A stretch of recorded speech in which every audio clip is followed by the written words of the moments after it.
and it's the new version of magnets. These magnets, the small ones, are 1 by 2 inches, and you'll see they have a small lip all around them. The magnet is completely encased in here, but still there's the warnings, no pacemakers or anything. The longer ones are 1 by 4 inches. They have the lip that kind of folds over the side, helps make your fabric a little taut, and it has the little finger hole. So that would be my one tip. Put one finger under there and pop it up. It'll come right up.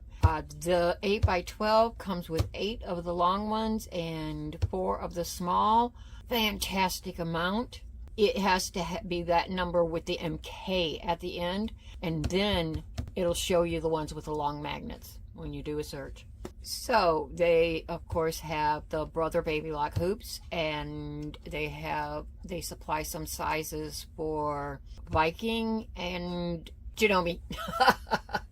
I do not have a Janome embroidery machine. I have a Baby Lock machine. I have the Meridian upgraded to the 2. This hoop you can get of course on the Sewtech site. You can also, I did a quick little search on Amazon and I just put in SA447MK and it popped right up. So let's go into showing you how it works on my machine. 8 by 12 is what I've got hooped in here. I'm just going to do a quick little, I call it coffee mat, and we're just going to quilt it for a quick demonstration.